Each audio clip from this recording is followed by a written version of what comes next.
মা আমার হাতটা ধরে বললেন, বেটা, কত মানুষ মাহে রমজানের জন্য প্রস্তুতি নেয়, শাবানের শেষ রাত আজ, সবাই রোজার জন্য প্রস্তুতি নিল রে ছেলে আমার, তুই কিনা আমার ঘরে মদ্যপান করে বা মাতাল হয়ে আসছিস।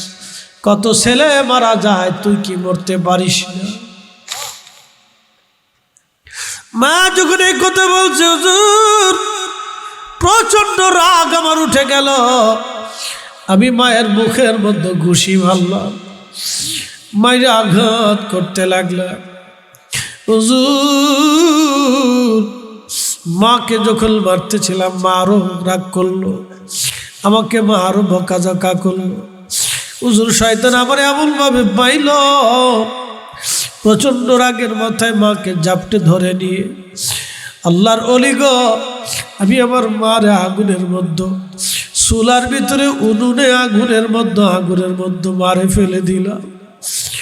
আমার চোখের সামনে মা পুরে আগুন হয়ে কয়লা হয়ে গেল।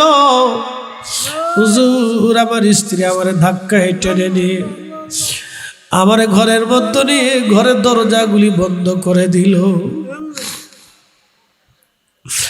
নেশার আক্রান্তে বিশরণ বিভোর হয়ে পড়ে রইলাম। সকালবেলা ঘুম ভাঙছে আমার, উঠে দেখি আমার স্ত্রী আমাকে ডাক দিলাম, বিবি, বিবি রে দরজা খোলো, দরজা বন্ধ কেন?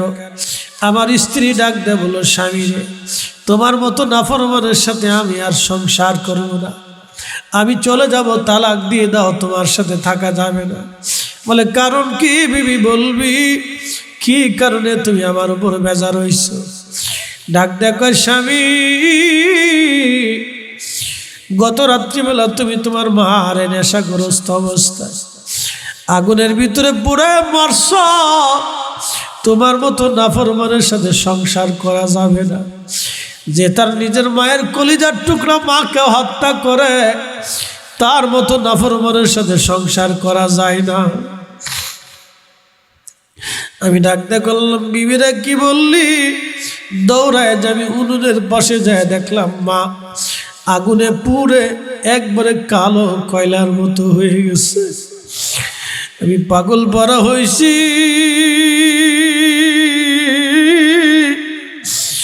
আমি পাগল হয়ে গেলাম। হায় হায়, কি জীবনের সর্বনাশ আমি করছি, করলাম কি আমি রে? উপায় হবে কি আমার? আমি আমার মায়ের দাফল কাবুল করছি। হুজুর ক্ষমা পাওয়ার আশায় আমার স্ত্রীকে তালাক দেয় বিবি থেকে জুদা হয়েছি। আমার 7,000 স্বর্ণ মুদ্রা ছিল, বর্তমানে 7,000 কোটি টাকা হবে। হুজুর আমি সব স্বর্ণ মুদ্রাগুলি আল্লাহর রাস্তায় দান করছি, যদি আল্লাহ মাফ করে। আমার 12 জন দাসীবাদী ছিল, আমি আল্লাহর রাস্তায় মুক্ত করে দিয়েছি, যদি আল্লাহ ক্ষমা করে। হুজুর আমার যত জমি ছিল সব আল্লাহর পথে দান করছি, যদি রব আমাকে মাফ করে দেয়। আল্লাহর ওলি, তারপরও মনের আশা পুরা হয় নাই, আমার ক্ষমা হয় নাই। আমি আমার যেই হাত দিয়ে বাইরে মারছিলাম, ঘুষি দিয়েছিলাম, আঘাত করেছিলাম, হুজুর আমার ডান হাত দেখেন আমি নিজে হাতে কেটে ফেলেছি। আমি আমার হাতটা নিজে হাতে কাটছি, যদি আল্লাহ মাফ করে দেয়। তারপর মন মানে না, আমি সমরকন্দ থেকে রওনা দিয়ে হেরেমে আসছি। 40টা বছর ধরে হেরেমে মাকামে ইব্রাহিমে ইবাদত করি, কাবা শরীফ ধরে ধরে কান্দি। আমি হেরেমের গিলাফ ধরে ধরে আল্লাহর কাছে কান্দি, 40টা বছর ধরে কান্দি। হুজুর 40 জন আব্দুল আমারে বলে দিয়ে গেছে সবার মাফ হয়, আমার ক্ষমা হয় না। সবার হজ হয় কিন্তু আমার কবুল হয় না। সবাই আল্লাহ দোয়া কবুল করে, আমারটা হয় না। হুজুর 40 বছর ধরে কান্দি, ক্ষমা হয় নাই। মালিক ইবনে দিনার চোখের পানি সেরে সেরে কাদার, বলে বান্দারে করলি কি? ও গো আল্লাহর বান্দা করলা কি? পৃথিবীতে আগুন লাগাইয়া ও আগুন থেকে বাঁচার জন্য তুমি চেষ্টা করতেছ। সর্বনাশ হয়েছে রে, তোকে আমার মালিক কেমনে ক্ষমা করবে বল? তুই তোর মায়ের সাথে নাফরমানি করছিস। আল্লাহর বান্দা কান্দার বলে, হুজুর তাহলে আমার কি ক্ষমা হবে না? আমার কি মাফ হবে না গো আল্লাহর ওলি? মালিক ইবনে দিনার কাঁদতে কাঁদতে তিনি মুসাফির খানায় চলে আসলেন। সমরকন্দি দুই হাত আল্লাহর দরবারে বড় কান্দার বলে, ইয়া রব, ও আমার বিপদ অপসরণকারী, মুসিবত দূর করনেওয়ালা আমার মালিক, আমি একটা ভুলের জন্য 40 বছর ধরে মাপ চাইতেছি। আমি একটা ভুলের জন্য 40 বছর ধরে কান্দি। আল্লাহ, তোমার এই সমরকন্দিরে যদি তুমি দরজা থেকে তাড়ায় দাও, আমি বান্দা কোন দরজায় হাত বাড়াবো? আমার এমন ভিখারি বানাইছ, তোমার দরজা ছাড়া আর কোনো দরজা আমার নেই। আমার এমন ভিখারি বানাইছ, তোমার কাছে ছাড়া ভিক্ষা চাওয়ার আর কেউ নাই। আল্লাহ, যদি আমার তাড়ায় দাও, তোমার মুহাম্মদ ইবনে হারুন সমরকন্দি কোন দরজায় হাত বাড়াবে? আল্লাহ, আমি মাকাম ইব্রাহিম 40 বছরের ইবাদত নিয়ে তোমার কাছে কাঁদতেছি। আল্লাহ, আমারে মাফ করো, ক্ষমা করে দাও আমারে। এইভাবে যখন বিনয়ে বিনয়ে কাঁদে, আল্লাহর বান্দা বিনয়ে বিনয়ে কান্না করলো। মালিক ইবনে দিনার রাত্রিবেলা ঘুমায়, স্বপ্নের ঘরে দেখে আমার নবীজি তসবিহ আছে। চিৎকার মেরে বলেন, ইয়া রাসূলুল্লাহ, আমার হাবিব, আমার নবী স্বপ্নে এসে বলতেছে, মালিক ইবনে দিনার, আল্লাহর বান্দারে খোদার রহমত থেকে তোমাকে জুদা করতে কে বলছে বলো? তুমি কেন বলছো সমরকন্দির আল্লাহ মাফ করবে না? এ মালিক, এই অধিকার তোমাকে কে দিছে বলো? মালিক ইবনে দিনার কেঁদে দিয়ে বলো, হুজুর আমার ভুল হয়েছে, আপনি আমার মাফ করে দেন। নবী ডাক দেখা, মালিক রে, তুমি কি জানো না? কুল ইয়া ইবাদিয়াল্লাযীনা আসরাফু আলা আনফুসিহিম লা তাকনাতু মির রাহমাতিল্লাহ। আল্লাহ রহমত থেকে আল্লাহ জুদা হতে নিষেধ করে দিয়েছে। আল্লাহ রহমত থেকে আল্লাহ মাহরুম হতে নিষেধ করে দিয়েছে। আল্লাহ রহমতের ভরসা থেকে আলাদা হতে আল্লাহ নিষেধ করছে। আলা ইয়াগফিরু যুনুবা জামিয়া, ইন্নাল্লাহ ইয়াগফিরু যুনুবা জামিয়া। আল্লাহ অবশ্যই সমস্ত গুনাহগুলি মাফ করে দেবে, ওয়াদা করছে। তুমি কেন বলছো আল্লাহ তারে মাফ করবে না বলো?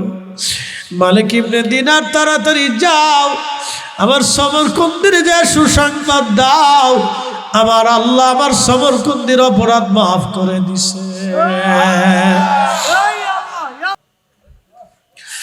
এ সমরকন্দি মালিক, তুমি যা বলো সমরকন্দির আল্লাহ মাফ করে দিয়েছে, কিন্তু নবীজি বললেন, সমরকন্দিরে বলো আল্লাহ তাকে মাফ করছে।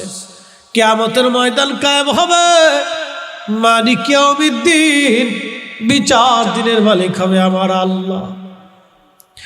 বিচার দিনের মালিক আল্লাহ।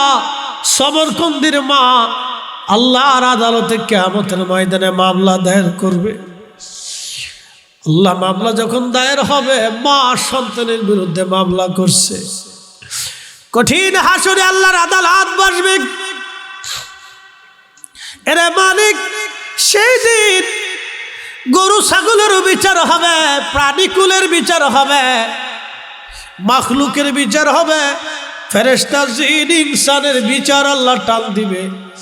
সেদিন আল্লাহ হবে ন্যায় বিচারক। আল্লাহ বিচার টানবে, ওই বিচারের কাঠগড়ের আসামি সমরকন্দি হয়ে দাঁড়াবে, আর বাদী হবে তার মা। আমার রব সেই দিন বিচার টান যখন দেবে, তখন আমার আল্লাহ মুহাম্মদ ইবনে হারুন সমরকন্দির বিরুদ্ধে আল্লাহ রায় দিয়ে দিবে। যদিও আল্লাহ মাফ করছে, কিন্তু কিয়ামতের ময়দানে সমরকন্দির বিরুদ্ধে আল্লাহ রায় দিবে রে। মালিক কিয়ামতের ময়দানে আল্লাহ সামরকন্দির বিরুদ্ধে রায় দিবে। উপায় কি? উপায় কি? উপায় নাই। যুবকরা বলে দিয়ে যাই, বন্ধু বলে দিয়ে যাই, ফরিদি সাহেব যত বড় বক্তা হোক, মা যদি বেজার হয় জান্নাত হবে না। ফরিদি সাহেব যত বড় বক্তা হোক, বাবা যদি বেজার হয় তো বাবা, মা বাবা বাবা যদি বেজার হয় তো জান্নাত মিলবে না। ছোটকালে বেশি দিন আমি আমার বাবার আদর আমার নসিব হয় নাই। ক্লাস 3-তে যখন পড়েছি আব্বা মারা গেলেন, তখন একেবারে ছোট আমি। মা ছিলেন আমার আব্বার উদ্দেশ্য ছিল, নিয়ত ছিল আমাকে আলেম বানাবে। মাকে ওসিয়ত করে গেলেন। আমার জীবনের একটা সুযোগ হয়েছে, আমি যখন মোটামুটি বুঝলাম তখন আমি মসজিদের মুয়াজ্জিন। আমার জীবনের বিরাট এক দীর্ঘ সময় বিনা বেতন আমি মসজিদের খেদমত করেছি।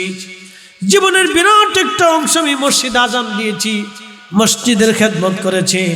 আমার আর একটা সুযোগ হয়েছে, আমি আমার মা রান্না করে দিতাম, আমি আমার মায়ের কাপড় চোপড় ধুয়ে দিতাম, আমি আমার মায়ের থালা বাসনগুলি বেচে পরিষ্কার করে আমি মাকে দিয়ে মাদ্রাসায় যাইতাম। আর বাসন থেকে পরিষ্কার করে থেকে শুরু করে, কাপড় চোপড় থেকে ধোয়া থেকে শুরু করে, রান্না বান্না থালি বাসন মাঠা থেকে শুরু করে আমি আমার মার খেদমত করেছি। আল্লাহ হয়তো সুযোগ আমাকে দিয়েছে। মা সবসময় আমার জন্য দোয়া করত। খুব মনোযোগ দিবেন হাজিরিন, সামরকন্দি হযরত মালিক ইবনে দিনারকে নবীজি স্বপ্ন বলতেছে, মালিক মনে রাখবেন নবীর স্বপ্ন মুজিজা কিয়ামত পর্যন্ত নবীর এই মুজিজা চলমান থাকবে। যারা বলবে রাসূল নাই ওরা মিথ্যাবাদী। কথা বলেন না কেন? ওরা মিথ্যাবাদী, ওরা বদ আকীদাধারী মিথ্যাবাদী। এটা ভ্রান্ত মতবাদ নিয়ে তারা পৃথিবীতে মুসলমানের ঈমান চুরি করতেছে। আমার নবী আছে সহিহ বুখারীতে কিতাবুর রুজ্ঞাতে নবী বলেন, মান রানি ফিল মানামি ফাকাদ রাআল হক। যে আমাকে স্বপ্ন দেখলো সে বাস্তবে আমাকে দেখেছে, কারণ শয়তান আমার সুরত ধরতে পারে না। কিয়ামত পর্যন্ত নবী সামনে আসবে, উম্মতের সাথে দেখা দিবে। তার মানে নবীর জায়গা নবী আছে, আমাদের চোখের জায়গা চোখ নাই। ঠিক কিনা? ও নবীনগরের মুসলমান, খুব মনোযোগ দিয়ে শুনে যাবেন।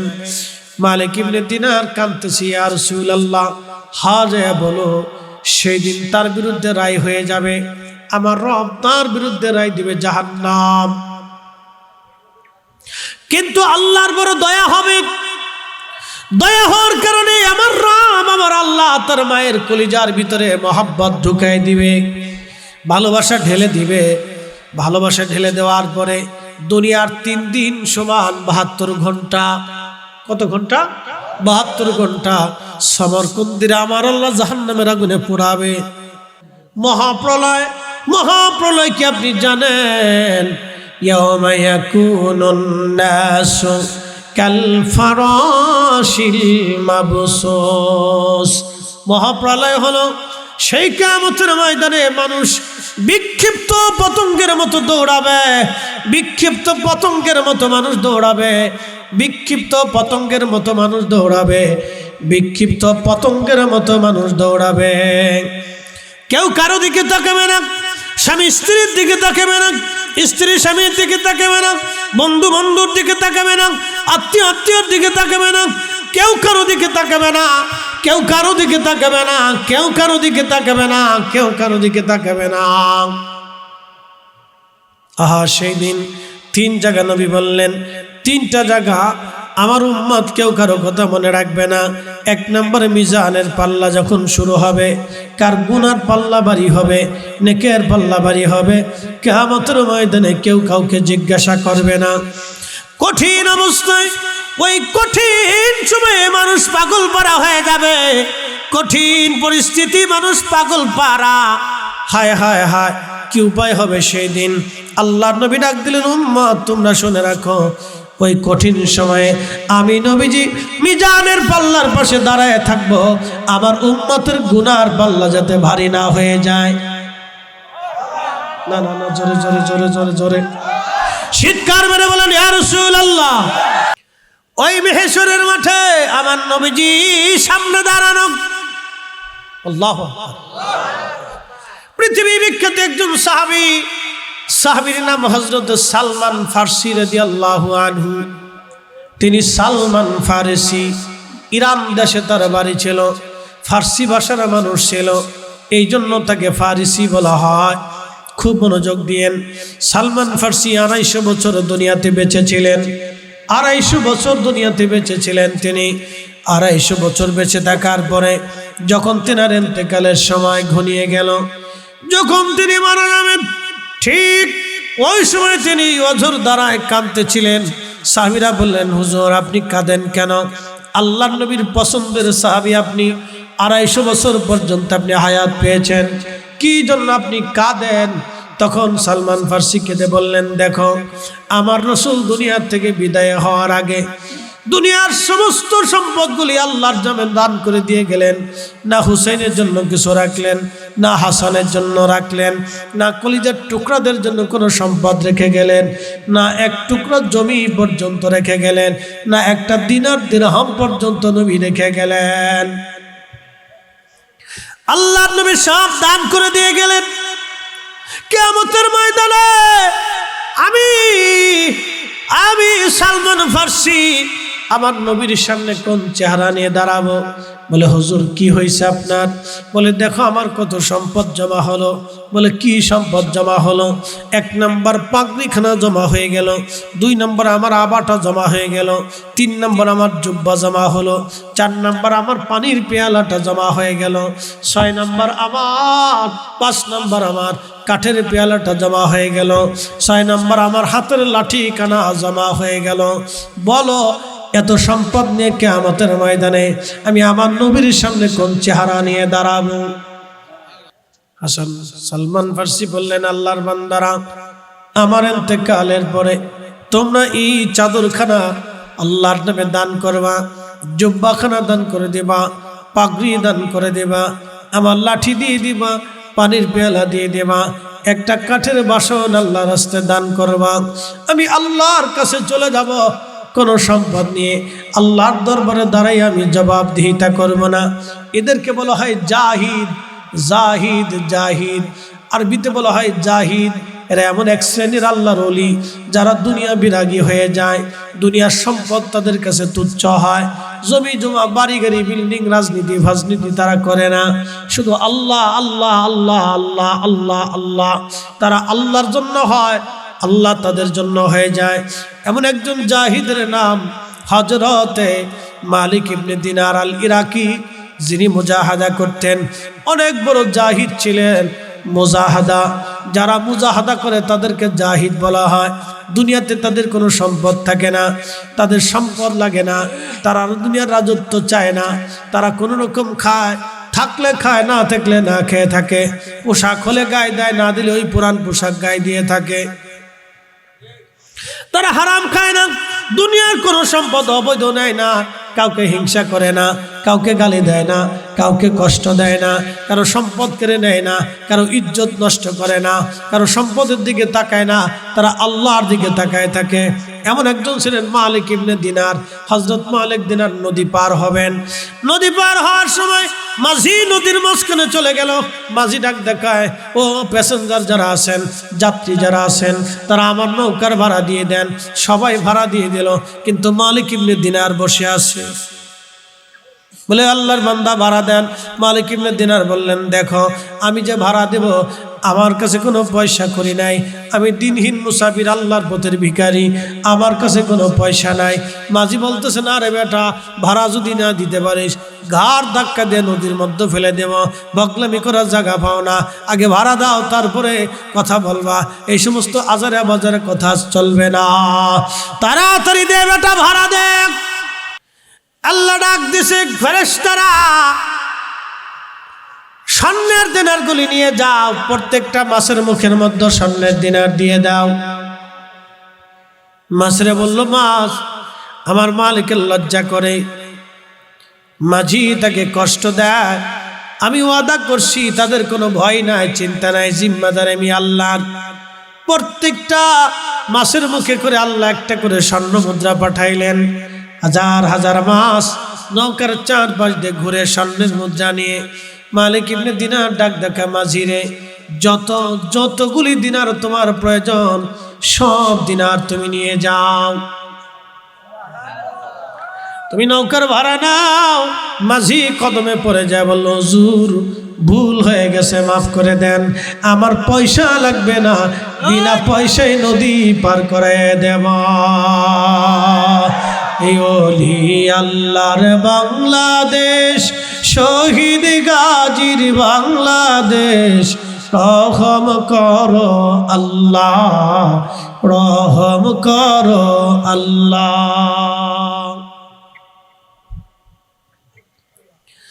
এ মুসলমান, সেই মালিক ইবনে দিনারের ছোট্ট একটা ঘটনা বলে আপনাদের মাঝ থেকে বিদায় নেব, মনোযোগ দেন। মালিক ইবনে দিনার তিনি হজ করার জন্য মক্কায় চলে গেলেন। আল্লাহর ঘরে বসে বসে হজ করলেন, হজ শেষ করলেন। হজ শেষের পরে তিনি মাকাম ইব্রাহিমে বসে দোয়া করে, ইয়া রাব্বি, আমি তো হজ করলাম কিন্তু কবুল হইল কিনা জানলাম না তো আল্লাহ, লক্ষ লক্ষ হাজি হজ করলো, কবুল হইল কিনা জানলাম না, আল্লাহ আপনি দয়া করে আমাকে জানান হজ কবুল হয়েছে নি। মালিক ইবনে দিনার রাত্রিবেলা ঘুমানো, স্বপ্নে আমার আল্লাহ জানাইলেন, মালিক সবার হজ কবুল করেছি কিন্তু একজনের হজ আমি আল্লাহ কবুল করি নাই। কিন্তু শুনলে আশ্চর্য হবেন, এই মালিক ইবনে দিনার প্রথম জীবনে মদপায়ী ছিলেন এবং কর্জ আদায়কারী, খাজনা আদায়কারী ছিলেন। আল্লাহর দুনিয়ার সম্পদগুলি নষ্ট করতেন, নেশা করতেন, প্রচুর সম্পদের মালিক ছিলেন। প্রথম জীবনে তিনি নেশাকারী ছিলেন। কদরের রাত্রিবেলাও সে নেশা করত, বরাতের রাত্রিবেলাও নেশা করত। এত নিকৃষ্ট একজন মানুষ ছিলেন, কিন্তু আল্লাহর ওলি হয়ে গেলেন। এত বুজুর্গি আল্লাহর ওলি হয়ে গেলেন ইবাদত করার কারণে। রে নবীনগরবাসী, হযরত মালিক ইবনে দিনার আল ইরাকি আল বসরি রাহিমাহুল্লাহ যখন দোয়া করলেন, আল্লাহ জানাইলেন, মালিক রে, আমি সবার হজ কবুল করেছি, সবার দোয়া কবুল করেছি, কিন্তু একজনের দোয়া আমি আল্লাহকে কবুল করি নাই, একজনের হজ আমি আল্লাহ কবুল করি নাই, একজনকে মাফ করি নাই, সবাইরে মাফ করছি। হযরত মালিক ইবনে দিনার আল্লাহ জানাইলেন, মালিক সবার গুনাহ মাফ করছি, কিন্তু আমি আল্লাহ একজনের গুনাহ মাফ করি নাই। মালিক বললেন, আল্লাহ সে কে? বলে, তার নাম মুহাম্মদ ইবনে হারুন সামারকন্দি। বর্তমান আফগানিস্তানের পাশে একটা দেশের নাম হচ্ছে উজবেকিস্তান। উজবেকিস্তানের একটা এলাকার নাম বুখারা। এই বুখারা থেকে 3 মাইল দূরে এলাকার নাম হলো সামারখান। আমি মুহাম্মদ ইবনে হারুন সামারকন্দের গুনাহ আমি মাফ করি নাই। মালিক ইবনে দিনার চিন্তায় পড়ে গেলেন, হায় হায়, আল্লাহর একজন বান্দা সামারকন্দি, গুনাহ কেন মাফ হলো না? খুঁজতে হবে তাকে, তার অপরাধ কি। মালিক ইবনে দিনার ইরাকি তিনি মক্কাতে হেরেমে নামাজ পড়লেন। তাহাজ্জুদ ফজরের নামাজ পড়ার পরে মক্কাবাসীদেরকে ডাক দিলেন, ও মক্কাবাসী, বলো মুহাম্মদ ইবনে হারুন সামারকন্দি নামে কাউরে চিনোনি? মক্কার মানুষ ডাক দিয়ে বলল, হুজুর আমরা তারে চিনি, আজকে 40 বছর ধরে মাকাম ইব্রাহিমে 40 বছর ধরে মাকাম ইব্রাহিমে সারা রাত্র ভোরে ভোরে নামাজ পড়ে, মাগরিব থেকে ফজর পর্যন্ত মাকামে ইব্রাহিমে সে নামাজ পড়ে 40 বছর। মালিক ইবনে দিনার চিন্তায় পড়ে গেলেন, 40 বছর ধরে মাকাম ইব্রাহিমে সে নামাজ পড়ে, কিন্তু গুনাহ মাফ হলো না, তার হজ কবুল হলো না। কারণ কি? 40 বছর ধরে তার অপরাধটা কি?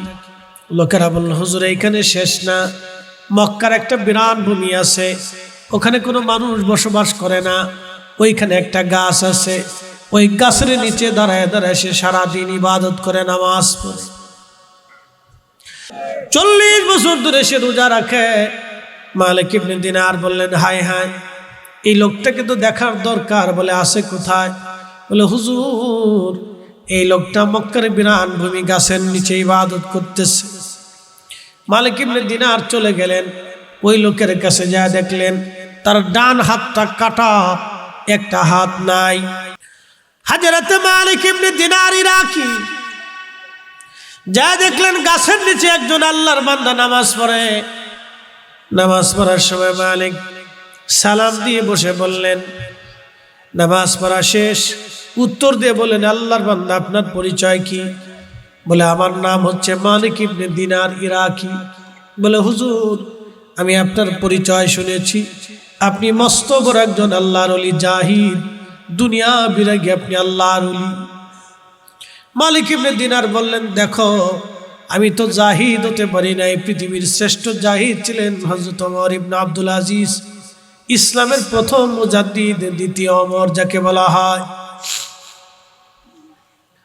মালিক, কি জন্য আপনি আমার কাছে আসছেন? বলে আপনার নাম কি? মুহাম্মদ ইবনে হারুন সমরকন্দি। বলে হ্যাঁ, আপনাকে একটা দুঃখের সংবাদ দিতে আসছি। বলেন কি দুঃখের সংবাদ?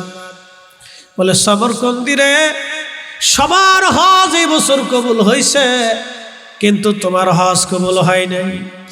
সবার দোয়া কবুল হয়েছে, তোমার দোয়া কবুল হয় নাই। সবাই আল্লাহ মাফ করছে, কিন্তু তোমার আল্লাহ মাফ করে নাই। সমরকন্দি চোখের পানি ফেলে ফেলে কাঁদে আর বলে, হুজুর, শুধু আপনি না, 40তম বছরে আজ আপনি এসেছেন। 40 বছর ধরে 40 জন আল্লাহর ওলি এসে আমাকে সংবাদ দিয়ে গেল, সবার হজ হয় কিন্তু আমার হজ হয় না, সবার ক্ষমা হয় কিন্তু আমার ক্ষমা হয় না। বলে আল্লাহর বান্দা, 40 বছরে তুমি কি অপরাধ করছো বলো? সবার ক্ষমা হলো, তোমার ক্ষমা হলো না।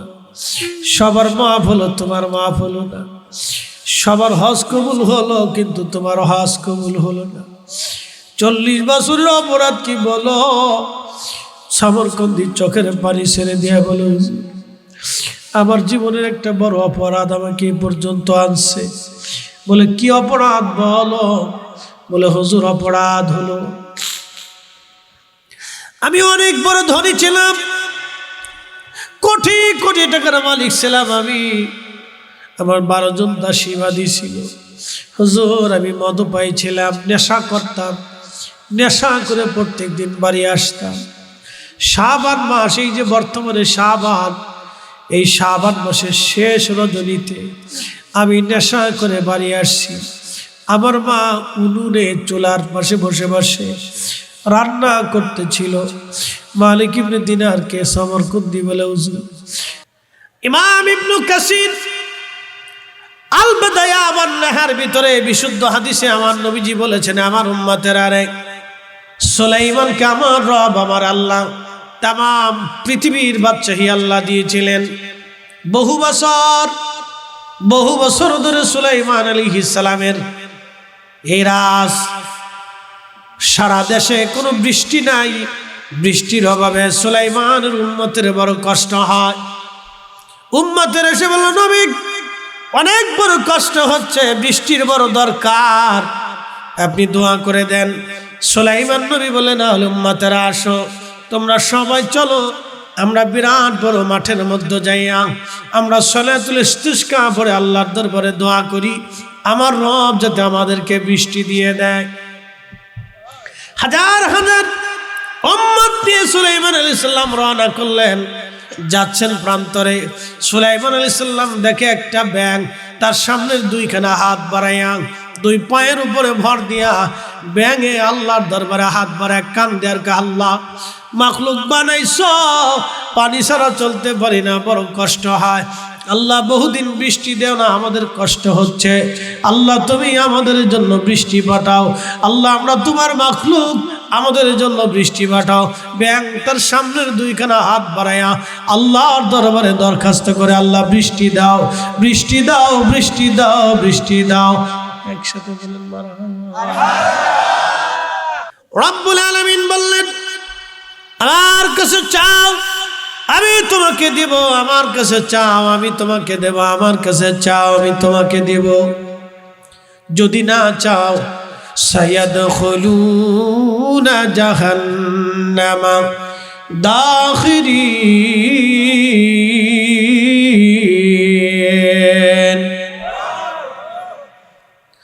রব্বুল আলামিন ডাক দিয়ে বললেন, যদি না চাও অপমান করে তোমাকে জাহান্নামে পাঠাবো, অপমান করে পাঠাবো। ব্যাং আল্লাহর দরবারে হাত বাড়ায় কাঁদে।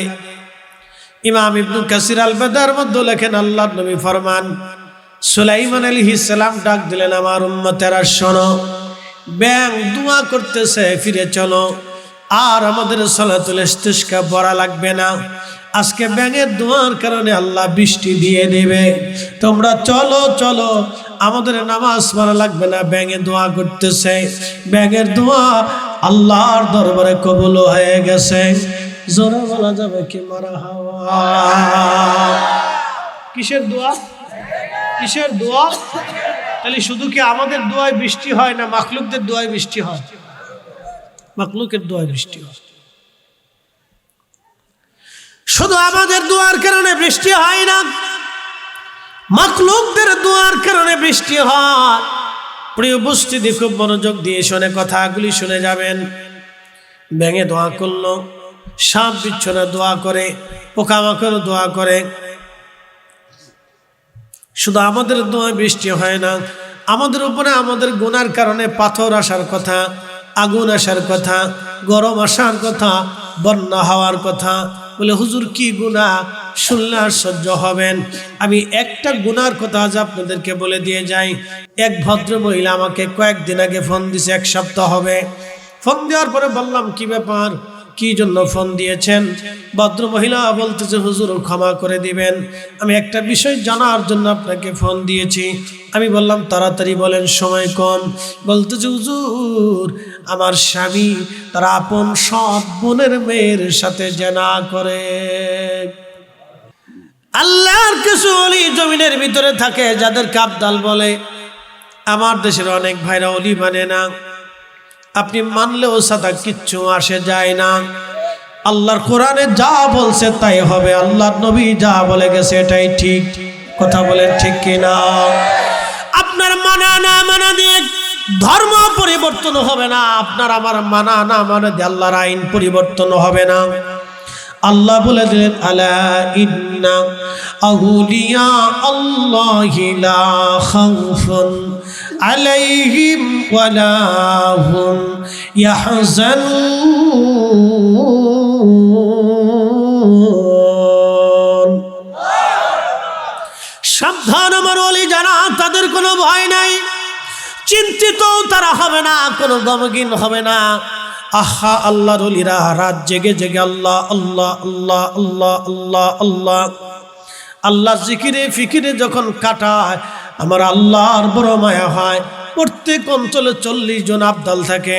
হযরত আলী কারামাল্লাহ হাত বাড়াইলেন, হাত বাড়ানোর পরে তখন পিছন থেকে এক লোক বলতেছিলেন, ইয়া আমিরুল মুমিনিন, আপনি শামের জন্য বদদোয়া করে দেন, আপনি শামের জন্য বদদোয়া করেন, কারণ খলিফাতুল মুসলিমিন আহলে বাইত রাসূল হযরত আলী কারামাল্লাহ যদি দোয়া করেন, দোয়া ফিরে আসবে না।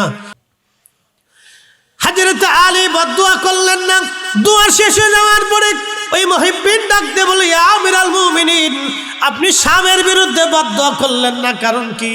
হযরত আমিরুল মুমিনিন বলেন, আল্লাহর বান্দা কি করে বদদোয়া করব? শোনো, আমি আমার মাশুকের পবিত্র জবান থেকে শুনেছি, ওই শামের ভিতরে আল্লাহর 40 জন আবদাল থাকে। আবদাল আল্লাহর পেয়ারা থাকে, আল্লাহর 40 জন ওলি থাকে।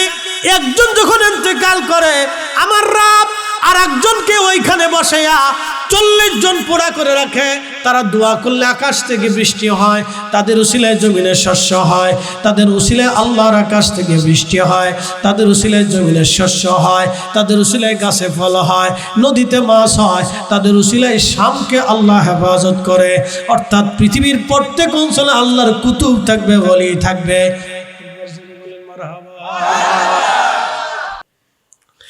আল্লাহর কিছু ওলি থাকার কারণে, আল্লাহর কিছু পেয়ারা থাকার কারণে আমাদের উপরে আল্লাহর আসমান থেকে পাথর আসে না, তবে হাসবে। নবীজি বলে দিয়ে গেলেন কিয়ামতের আগে পাথর আসবে। নবী বললেন যদি দেখো আমার উম্মত নামাজ হত্যা করেছে, যদি দেখো আমাতুস সালাহ ওয়া দাউল আমানা, আমার উম্মত আমানত নষ্ট করে ফেলেছে, যদি দেখো আমার উম্মত বাবা মার অবাধ্য হয়েছে, যদি দেখো বন্ধু বান্ধবকে প্রাধান্য দিয়া বাবাকে কষ্ট দেওয়া শুরু করেছে, যদি দেখো সন্তান স্ত্রীর আনুগত্য করিয়া মাকে দূরে সরাই দিয়েছে, যদি দেখো আমার উম্মতেরা, যদি দেখো আমার উম্মতের ভিতরে জানা বেহায়াপনা বেড়েছে, আজকে প্রকাশ্যে নারীরা অর্ধউলঙ্গ হয়ে রাস্তায় হাঁটে, বিনোদন কেন্দ্রগুলিতে যাবেন, সি বিচগুলিতে যাবেন, হোটেলে মোটেলে পার্কে, বোটানিক্যাল গার্ডেন আর রমনা গার্ডেন, যদি বাংলাদেশের হালত এটা হয় বহির্বিশ্বে কি হয় আপনি চিন্তা করেন। উন্নত ইউরোপ, আমেরিকা, অস্ট্রেলিয়া থেকে শুরু করে উন্নত চীন, জাপান, পৃথিবীর উন্নত বিশ্বগুলিতে আপনি যদি যান, অর্ধ উলঙ্গ শুধু জেনা আর জেনা, জেনা আর জেনা, এত পরিমাণে জেনা, প্রকাশ্যভাবে তারা জেনা করে, মাঠে ময়দানে তারা জেনা করে। আল্লাহর নবী বলেন উম্মতরে যখন প্রকাশ্য জেনা হবে, নারীরা বেহায়াপনা হবে, তখন তোমরা কিয়ামতের অপেক্ষা করবে। যদি রাষ্ট্রের শাসকগণ রাষ্ট্রের অর্থ সম্পদকে নিজের মনে করে আত্মসাৎ করবে, তখন তোমরা কিয়ামতের অপেক্ষা করবে। হে আমার উম্মত, রাষ্ট্রের কর্মচারীরা রাষ্ট্রের সম্পদগুলি নিজের সম্পদ মনে করে ভোগ করে চুরি করবে। কথা কন না? আমি গেলাম ভাইজান, আমি গেলাম এই আমাদের ঢাকার বসুন্ধরা হাসনাবাদের একজন জমি ব্যবসায়ী ছিলেন, তার কাছে বসে আছি আমি, ওনার অফিসে গেলাম কোনো এক কাজে। যাওয়ার পরে বসুন্ধরা মাদ্রাসার মুহতামিম আছেন, আমরা দুইজন দুই চেয়ারে বসে বসে চা খাচ্ছি। আমি হাউজিংয়ের খতিব আর উনি মুহতামিম মাদ্রাসার, দুইজনে বসে চা খাচ্ছি। ভদ্রলোক আমাদের দুইজনকে চা খাওয়ালেন। হঠাৎ করে একটা লোক আসলো, মুখের মধ্যে দাড়ি, মাথায় তার টুপি, সুন্দর তার চেহারা, গায়ের মধ্যে পাঞ্জাবি, পরনে পায়জামা, দেখতে মাশাআল্লাহ মনে হয় বুজুর্গ, 2-3 চিল্লা হয়তো মারছে, এইরকম মনে হয় তাকে, মনে হয় কপালে তার সেজদার চিহ্ন। আমার অফিসে এসে 60 কোটি টাকা দিয়া জমিন কেনার জন্য বায়না করে গেল। 60 কোটি টাকার জমিন কিনবে, এক দাগে এক স্থানে জমিওয়ালার কাছ থেকে বায়না করবে। বায়নার জন্য এসেছে, কাজবাজ শেষ করে সে চলে গেল। ভদ্রলোক বলল হুজুর তারে চিনেন? আমি বললাম আমি ওয়াজ করে খাই, আমার বাড়ি ঘরের মানুষই তো ভুলে গেছে, আমি সারা দেশ ভরে দৌড়াইছি, না উপায় নাই। বলে লোকটা ঢাকা দক্ষিণের ওয়াসার ইঞ্জিনিয়ার, ঢাকা দক্ষিণের ওয়াসার ইঞ্জিনিয়ার, মানে আমার ওই ঘরে। আমি বললাম বেতন কত? ধরেন 50-60, ধরে সব কিছু দিয়ে 1 লক্ষ। আমি বললাম সারা বছর কত লক্ষ আসে? বলে 12 লক্ষ। আমি বললাম তার খরচা বাদ দিয়ে থাকে কত লক্ষ? ধরেন 6 লক্ষই থাকে। আমি বললাম 60 কোটি টাকা পাইল কোথায়? বুঝে নেবার জিবরাইল আজরাইল ফেরেশতা দিয়ে গেছে মনে হয়। القارعة ما القارعة وما أدراك ما القارعة يوم يكون الناس كالفراش المبثوث وتكون الجبال كالعهن المنفوش। একবার জোরে বলা যাবে কি মারহাবা? এ নবীনগরবাসী, হরওয়াবাসী, কিয়ামত অনুষ্ঠিত হবে, আমরা সবাই আল্লাহর দিকে ফিরে চলে যাব, সবাই আল্লাহর সামনে দাঁড়াবো, আমরা সবাই নবীর সামনে দাঁড়াবো। আল্লাহ বলেন হুজুর মহাপ্রলয়, হযরত সাইয়্যিদুনা ইব্রাহিমের আগুনের দিকে তাকায় গিরগিটি ফু দেয়। আল্লাহ বলেন গিরগিটি কেন ফু দেয়? বলে আল্লাহ আগুন যাতে জ্বলে। আল্লাহর নবী বললেন সে আমার মিল্লাতের বাবার আগুনের মধ্যে ফু দিয়েছে কষ্ট দেওয়ার জন্য। রে সাহাবীরা, যতদিন তোমরা বেঁচে থাকবার গিরগিটি থাকবে, পাইলে লাঠি চালান দিবারে সাহাবীরা, ওকে পাইলে রক্ষা করবা না, মেরে ফেলে দেবা। একবার জোরে বলা যাবে কি আল্লাহু আকবার? এটা আবার আল্লাহর দুশমন, ইব্রাহিম খলিলের দুশমন। ব্যাং পাশাটারে গোনাইয়া সিরিজ সিরিজ করে পেশাব করে। প্রিয় উপস্থিতি, ইব্রাহিম খলিলুল্লাহর আগুনে ব্যাঙে যখন পেশাব সারল, আল্লাহু আকবার, সৃষ্টি শুধু ব্যাঙ না, সব প্রাণীরা চেষ্টা করল আগুন নিভানোর জন্য। আপনাদেরকে আর একটু বলে দিয়ে যাই, একটা পাখি আছে, একটা পাখি এই পাখিটা পাথর নিয়ে আগুন নিভানোর জন্য চেষ্টা করে। আল্লাহ বললেন, হুমা, পাখির নাম হুমা পাখি, হুমারে কি জন্য তুই চেষ্টা করিস? বলি, ইয়া রব, কঠিন মাহশারের মাঠে তুমি যদি জিজ্ঞেস করো আমার মাখলুক, আমার খলিলরা আগুনে ফেলাইছিল, তোমাদের ভূমিকা কি? আল্লাহ সেই দিন বলতে পারবো, আমি পাথর ফালাইয়া আগুন নিভানোর চেষ্টা করেছি। আল্লাহ ডাক দিলেন, হুমারে যা যা, আমি আল্লাহ মর্তবা দিয়ে দিলাম, তোর ছায়া যার মাথায় পড়বে আমি আল্লাহ তার মাথার মধ্যে রাজত্ব দিয়ে দিব। একবার জোরে বলা যাবে কে মারহাবা। এই জন্য আমাদের সমাজে গিরগিটি আছে, গিরগিটি। আল্লাহ নবীর ইজ্জতের বিরুদ্ধে যারা দাঁড়ায় তারা গিরগিটি। কথা কন ঠিক কিনা? তারপরেও মায়ের সাথে নাফরমানি মাফ হয় নাই। আপনি বুঝে তারপরে মা বাবার খেদমত করেন, বুঝে খেদমত করেন। এই জন্য মা বাবা মরে গেলে দোয়া করতে হয়। কি করতে হয়? একসাথে বলেন, কি করতে হয়? আজকে দোয়াটারে বানাইছে বেদাত, মুসলমানকে জাহান্নামে নেওয়ার বুদ্ধি চলতেছে। কথা কন ঠিক কিনা? এদেশের লক্ষ লক্ষ যুবক মায়ের খেদমত আদায় করে, লক্ষ লক্ষ যুবক আছে, লক্ষ লক্ষ মুসলমান আছে মা বাবার খেদমত আদায় করে। 25 বছর মা আমাদের জন্য থালা বাসন দিয়ে দিচ্ছে, 3 বেলা রান্না করে খাওয়াইছে। কি কথা ঠিক আছে না ভাই? 25 বছর সন্তান, 25 বছর লাগে প্রতিষ্ঠিত হতে। এই 25টা বছর ধরে বাবার রক্ত পানি হয়ে গেছে। আহা, 40 বছর ধরে বাবা খাটছে, 40 বছর। আমাকে প্রতিষ্ঠিত হইতে একদিন লাগে নাই, আমার জীবনে 40 বছর পার হয়েছে। ওয়াজের 16 বছর পার হচ্ছে। 16 বছর পরে আজকে আমি একটু প্রতিষ্ঠিত হয়েছি। 16টা বছর আমার পরিশ্রম করতে হয়েছে। 16 বছর পার হয়েছে। একদিনে বক্তা হওয়া যায়, 3 দিনে জনপ্রিয়তা হয় না। ধীরে ধীরে তিলে তিলে তিলে তিলে এটা অর্জন করেছি। অনেক কষ্ট হয়েছে, আল্লাহ দয়া করছে। 16 বছর ধরে মানুষকে ওয়াজ শোনাইতে শোনাইতে এখনো শোনাই। পুরো উপস্থিতি আমার ভাই, আমার খুব মনোযোগ দিয়ে কথা শুনে যায়। 16 বছর পার হয়েছে। তো বন্ধু খুব মনোযোগ দিবেন। আল্লাহর নবী স্বপ্নে আসলেন, মালিকরে বললেন আল্লাহ 3 দিন পর্যন্ত তাকে জাহান্নামের আগুনে পোড়াবে, কিন্তু আমার রব তার মায়ের কলিজার ভিতরে ভালোবাসার দরদ ঢেলে দিবে। যখন ঢেলে দিবেন তখন মা আল্লাহকে বলবে, ইয়া রব, আমার সমরকন্দি, আমার সন্তান, আল্লাহ ও ভুল করছে, তুমি শাস্তি দিছো, আল্লাহ আমার বেটা তুমি মাফ করে দাও, আল্লাহ আমার সাথে আমার সন্তানকে তুমি জান্নাত দিয়ে দাও। জোরে জোরে জোরে জোরে জোরে জোরে একসাথে বলেন আল্লাহু আকবার, আল্লাহু আকবার, আল্লাহু আকবার। তো ওলিদের দরকার আছে কিনা নাই? আছে কিনা নাই? সেই দিন যদি মালিক ইবনে দিনার সেই দিন না আসতেন তাহলে সমরকন্দির হয়তো ক্ষমা নসিব হতো। কথা কন না কেন? কথা বলেন। এই জন্য জীবনের শেষ সময় পর্যন্ত আউলিয়া কেরামের দলে পক্ষে থাকবো। হাত উঁচু করে বলেন ঠিক না বেঠে? আল্লাহ কবুল করে বলুন।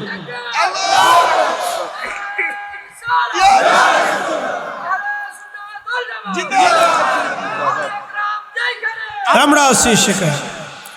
এসেছেন যত নবী সকলের ইমাম, সালাম নবী তোমায় হাজারো সালাম, ইয়া নবী সালাম।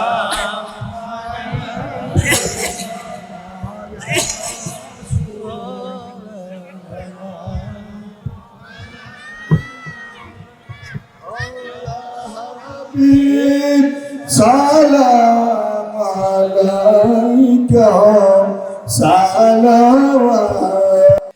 ইমাম ইবনে কাসির লেখেন, ব্যাঙে মালিকের দরবারে হাত বানা কাদার বলে, আল্লাহ মাখলুক বানাইছো গো রব্বুল আলামিন, বৃষ্টি দাও আল্লাহ, বৃষ্টি দাও রব্বি, বৃষ্টি দাও, আপনারে বৃষ্টি দাও আল্লাহ। বৃষ্টির জন্য ব্যাঙ কাঁদে।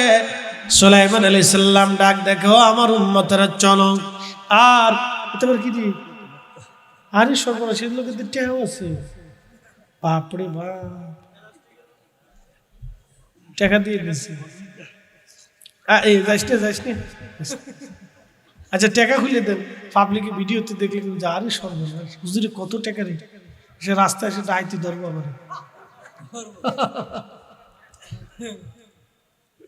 না, আল্লাহর অপরিসীম দয়া। আমার 14 বছর 16 বছরের ওয়াজের ইতিহাসে আজও পর্যন্ত আমার ধরছে না। আচ্ছা আলহামদুলিল্লাহ, শুকরিয়া আল্লাহ। 14 বছরের ইতিহাসে আমার আজও পর্যন্ত ধরছে না। বাংলাদেশের সব বক্তাই ধরা খাইছে, যুক্তিবাদী হিসাবে ধরা পড়ছে, কিন্তু আমার ধরছে না। আমার 5 মিনিট আগে হয়েছে, 2 মিনিট আগে হয়েছে, 5 মিনিট পরে হয়েছে। এটা আল্লাহর দয়া। একসাথে বলেন কার দয়া? অথবা ডাকাতের চিন্তা করে যে না সব হুজুরে দিলে এই হুজুরে ধরার দরকার নেই, থাক বহুত দূরতে আহে, আপনার এলাকায় এত দূরে লাভ নাই।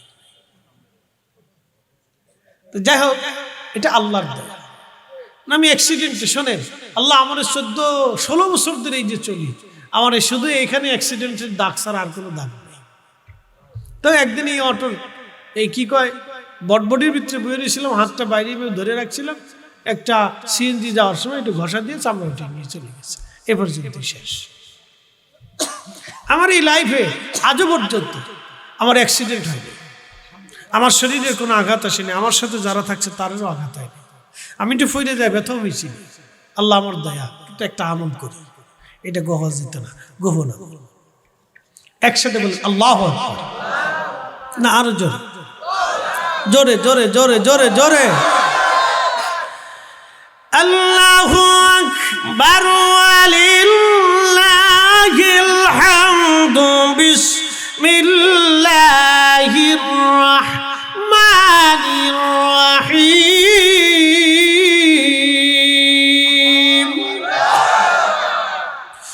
উদউনি আস্তাজিব লাকুম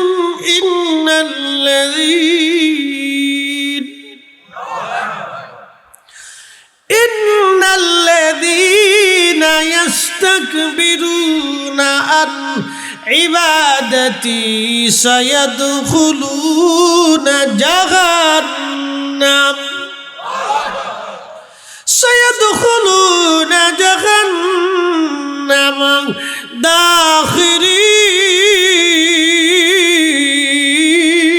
দাখিরিন।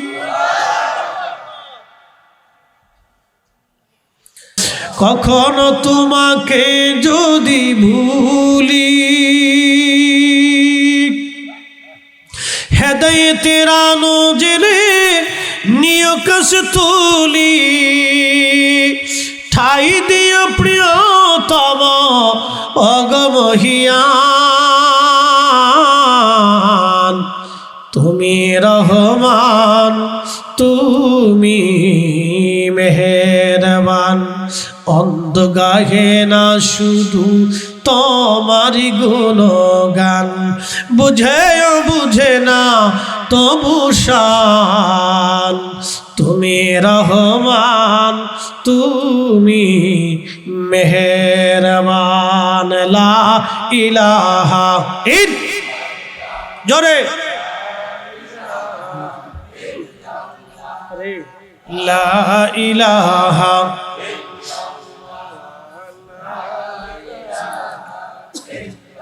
হয় না লা ইলাহা হাসবি রাব্বি জাল্লাল্লাহ মা ফি কলবি গায়রুল আহা নূর মুহাম্মদ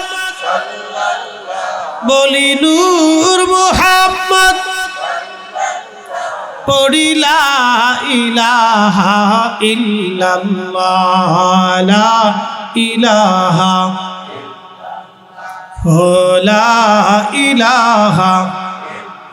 জবান খুলে আল্লাহ আল্লাহ আল্লাহ, হাই হাই জবান খুলে আওয়াজ তোলে আল্লাহ তোমার লীলা খেলা কেউ বোঝে কেউ বোঝে না ইয়া আল্লাহ আল্লাহ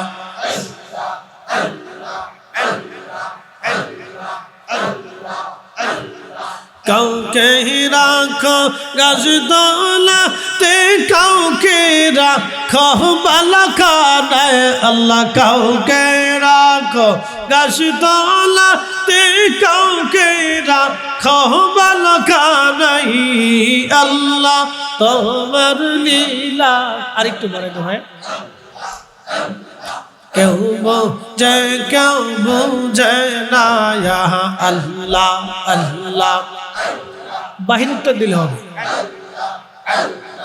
ইব্রাহিম তোমার নামে ছিল নমরুদের আগুনে ফেলল আগুন হইল ফুলবাগি চপসম কানে পড়ল না আল্লাহ আগুন হইল ফুলবাগি চপসম কানে পড়ল না আল্লাহ তোমার লীলা খেলা কেউ বোঝে কেউ বোঝে না ইয়া আল্লাহ আল্লাহ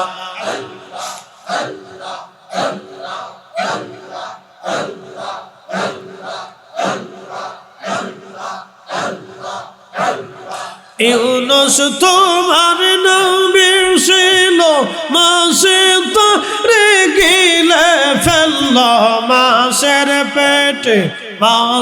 পেটে রইলেন ইউনুস হজম কানে হইল না আল্লাহ মাসের পেটে রইলেন ইউনুস হজম কানে হইল না আল্লাহ তোমার লীলা খেলা কেউ বোঝে কেউ বোঝে না ইয়া আল্লাহ আল্লাহ আল্লাহ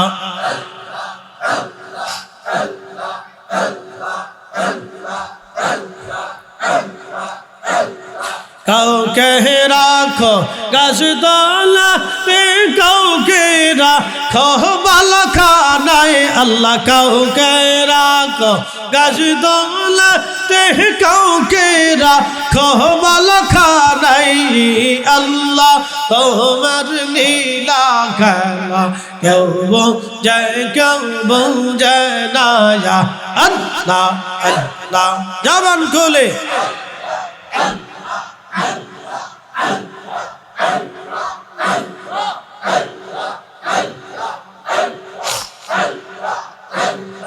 মূসা তোমার নামে ছিল তোর পাহাড়ে সওয়াল করল মূসা তোমার নামে ছিল তোর পাহাড়ে সওয়াল করল পাহাড়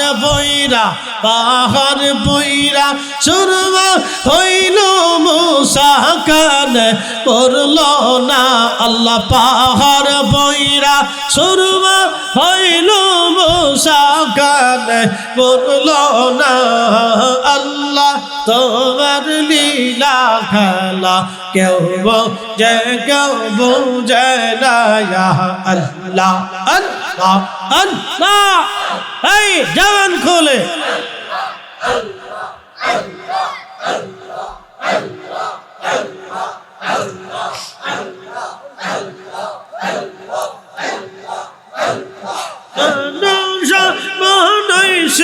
আল্লাহ মানুষ বানাইছে গো আল্লাহ প্রেমের কারণে প্রেমের ডোরে বন্দরে মদিনার শানে আল্লাহ আল্লাহ আল্লাহ আল্লাহ আল্লাহ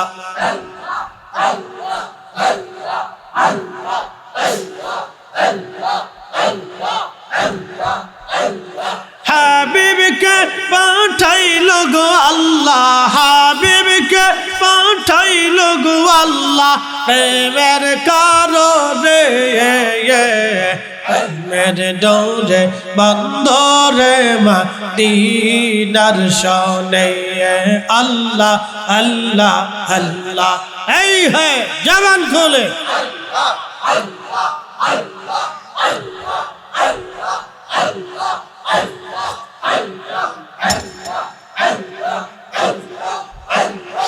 আল্লাহ বানা গেলেন কত জাতি আয় হইল না তোর প্রেম পেরিতে আল্লাহ বানা গেলেন কত জাতি আয় হইল না তোর প্রেম পেরিতে মানুষ বানাইছে আল্লাহ আবার শেষে মানুষ বানায় প্রেমের কারণে প্রেমের ডোরে বন্দরে মদিনার শোনে আল্লাহ আল্লাহ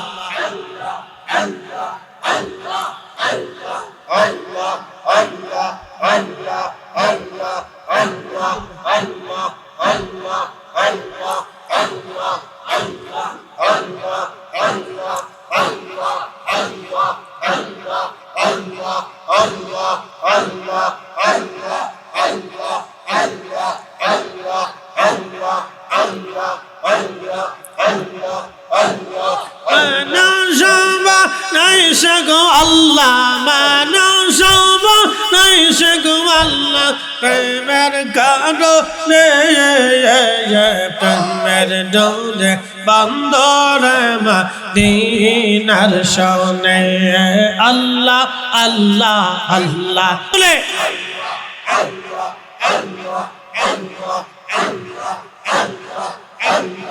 আল্লাহ বানা গেলেন আসমান জমিন আর বানাইছেন রাত দোবার দিয়ে হাবিবকে পাঠাইল গো আল্লাহ আদমকে বানাইল গো আল্লাহ প্রেমের কারণে প্রেমের ডোরে বন্দরে মদিনার শোনে আল্লাহ আল্লাহ আল্লাহ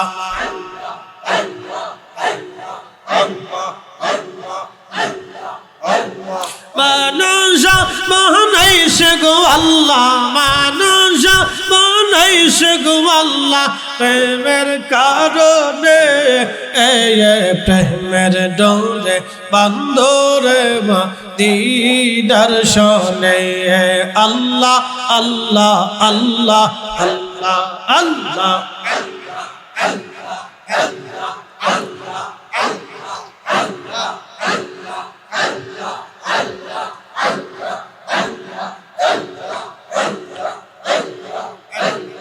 আল্লাহ বানা গেলেন আসমান জমিন আর বানাইলেন রাত দোবার দিয়ে আদমকে পাঠাইল গো আল্লাহ আদমকে পাঠাইল গো আল্লাহ প্রেমের কারণে প্রেমের ডোরে বন্দরে মদিনার শোনে আল্লাহ আল্লাহ আল্লাহ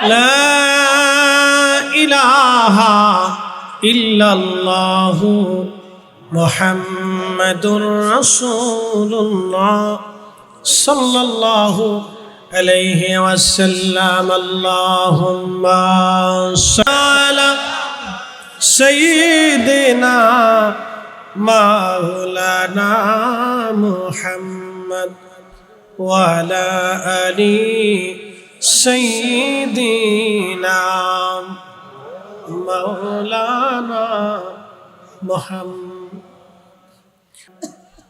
আচ্ছা এই এই মুসল্লিরা আব্বা কথা কেন না থাক থাক থাক আব্বা কথা কেন বাবা না মুসল্লি বালা প্রথমতে বই রয়েছে লড়ছে না জিকির করছে বালা ঠিক আছে মারহাবা কর না না আওয়াজ দিতে মুসল্লি তোরা আওয়াজ দি তোদের এই বয়সে দুনিয়া আন্দার করে বলছে তোরা কি তাকে মরা হয়েছে জোরে খানা বাবা জোরে আল্লাহু আকবার হ্যাঁ ঠিক আছে মুসল্লির ভাবা খুব ভালো মেশিন ভালো জাপানি মেশিন একবারে নতুন নিউ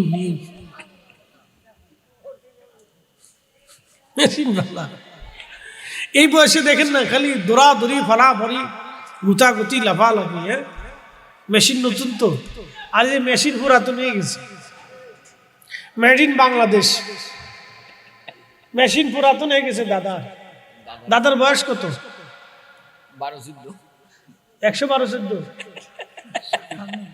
হ্যাঁ 97 অনামনি বই রয়েছেন দুনিয়া আল্লাহু আকবার কন্যা আল্লাহু আকবার আরো জোরে কর 97 মানে 100 হ্যাঁ আল্লাহু আকবার মারহাবা কর আমল বলা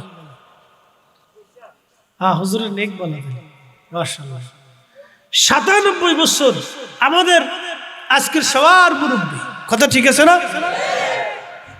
97 বছর বয়স আল্লাহ দিচ্ছে এই 97 বছর বয়সে 100 বছর বয়সে একজন আগের দিনের হিসাব তো কোনো তাল ঠিক ছিল ঠিক আছে না আল্লাহ আকবার এখন আল্লাহ ওনার দুনিয়াতে রাখছে আল্লাহ হায়াতের মধ্যে আরো বরকত দিক বলে না আমিন আল্লাহ এলেমে আরো বরকত দিক বলে না আমিন আমলে যেন আরো বরকত দিন বলে না আমিন 97 বছর বয়সে এখনো বসে বসে ওয়াজ শুনতেছে ইয়া রব্বি ওনার বয়সে কত মানুষ ওনার বয়সে তো অধিক লোকই কবরে গেছে না অধিক লোক কবরে চলে গেছে বয়স শেষ দুর্বল হয়ে গেছে ইঞ্জিন দুর্বল হয়ে গেছে